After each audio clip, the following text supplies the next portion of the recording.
1 2 3 hello guys, এই দেখো এখন আমি কোথায় আসছি।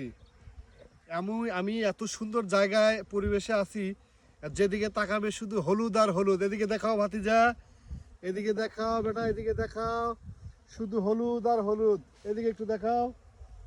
ধীরে ধীরে আসো, ধীরে ধীরে আসো, সমস্যা নাই, স্মুথলি হবে।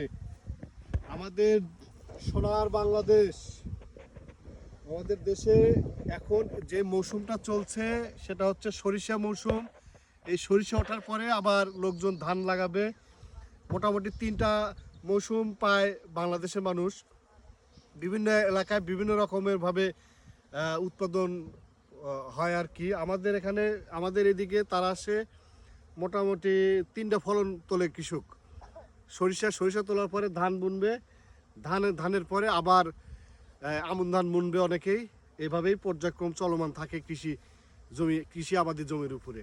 ধন্যবাদ বন্ধু, থাকেন আমাদের সাথেই থাকেন, দেখা হবে, আরো কিছু দেখাবো, সুন্দর সুন্দর জিনিস দেখাবো। আসো ভাতিজা আসো। এই যে দেখো, এইদিকে চারিদিকে শুধু সরিষা সরিষা। ওটা স্কিপ করো।